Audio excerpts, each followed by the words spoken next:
Oh my God, I don't have a gimbal. I can't get smooth footage, so I can't film, blah, blah, blah, blah, blah. Man, listen, do you think that before gimbals and Steadicams were even available to the general public, that people didn't have a way to get steady footage? Do you really think people from 1992 with video cameras didn't find a way to steady their footage? The reality is they did. And I'm not saying I have a problem with gimbals. In fact, I have several. But don't think because you don't have a gimbal that you can't get smooth footage. As usual, Terry Warfield's gonna save the day and give you a few tips and tricks that I've learned over the years on how you can get smooth footage without a gimbal. Let's get it. Now listen, sometimes as creators, we forget the obvious stuff. We forget the stuff that is the fundamental stuff. Stuff like a tripod. Enter the tripod. The tripod is something that you can use to get incredibly stable footage. You wanna know why? Because it doesn't move. So sometimes one of the easiest ways to get stable footage is to put the camera on something stationary. If it's stationary, there's no movement. Like I said, it sounds fundamental, but sometimes we forget about that. Don't forget that if you film in 4K or you film in a higher resolution, then once you get it on a computer, you can then use keyframing and stuff like that to adjust your composition. You can reframe it, you can zoom in, you can zoom out, you can create dolly-like effect right from the editing software. So don't think just because it's a stationary shot that you can't manipulate it in post. Now I get it, a lot of stuff I'm saying to you so far is kind of fundamental, but what if I told you you can make shots more interesting even if you don't have a gimbal just by doing this?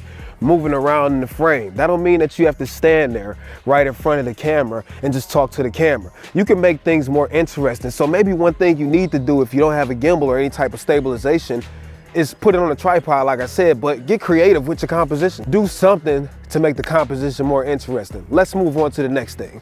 Terry, are you actually gonna give me some tips on how to keep it stable? I got you. So the next thing I want to tell you to get stable footage is invest in a camera body that has built-in image stabilization, or either get a lens that has built-in stabilization. See, those two things will really help you smooth out footage. I'm holding this handheld right now with a Sony a7 III, and even though the Sony a7 III doesn't have the best in-body stabilization, it's better than nothing. And maybe you can't afford a camera that has in-body stabilization, or maybe you own one already that doesn't have it. Maybe consider getting a lens with in-body stabilization, because that will help you out a lot also. So maybe if you get one or two or both and you don't have a gimbal, those two things together can really help smooth out your footage. I got a good tip for you. Here we go. Now, believe it or not, you can actually do some pretty smooth things with the tools you already have, and that means your arms, your legs, and your torso. All you have to do is make a few small adjustments that can really net you some big results. And by the way, I changed my hairstyle up. I kind of got the whole Killmonger Michael B. Jordan thing going. Do y'all like it?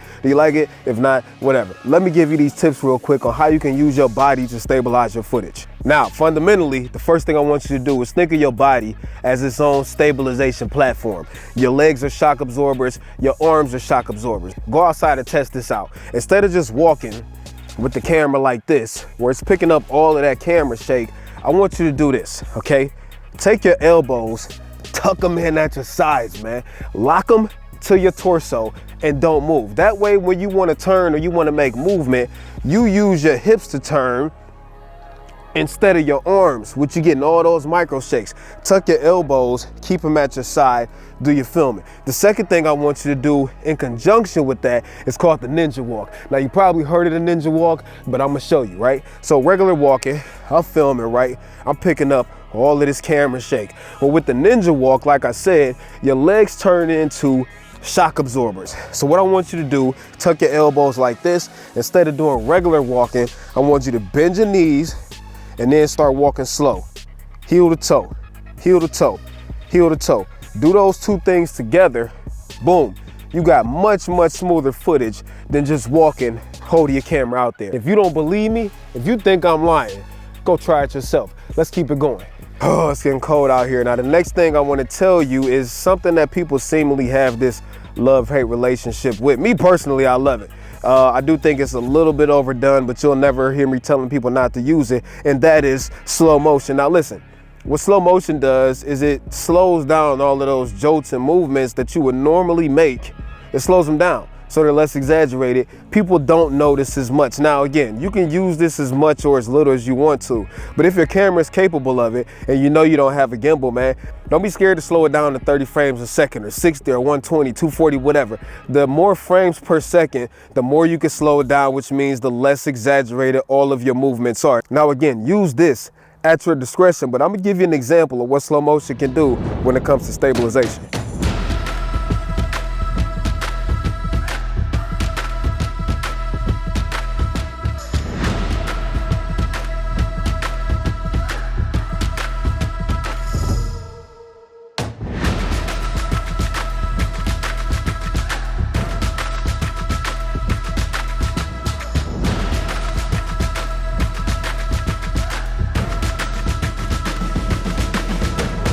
Now, I'm not gonna lie, I kind of tricked you, because even though I did use slow motion, you know, the other thing I did is I used stabilization. So that's my next tip for you.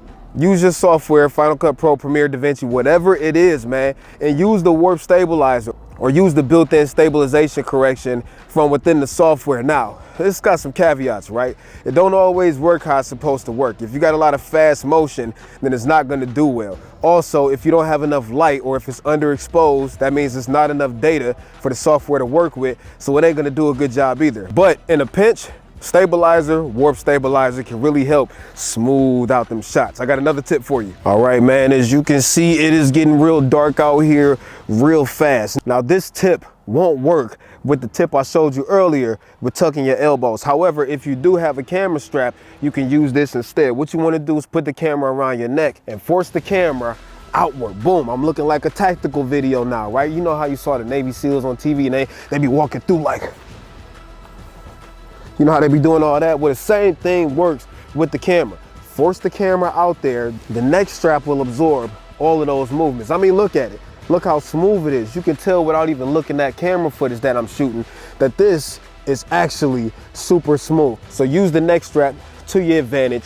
Force it all the way out there. Keep it extended. Treat it like a rifle. Boom, you got smooth footage. Who would have thought that this annoying camera strap that most cameras come with can really help you out? All right, man, so there's more tips, but I think that's it, man. It's getting cold. What you doing in my video, man? What you doing?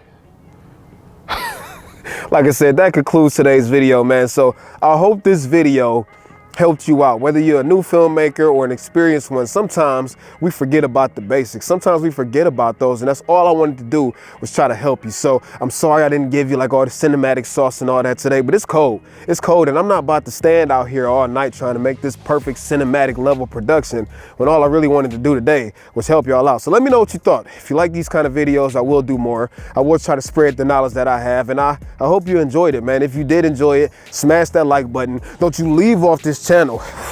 Don't you leave off this channel without subscribing. And that's all I got for you today, man. So for me and my boy, we're gonna give him a piece of chicken grease, all right? Piece of chicken grease. We out. Peace. Go ahead and say peace.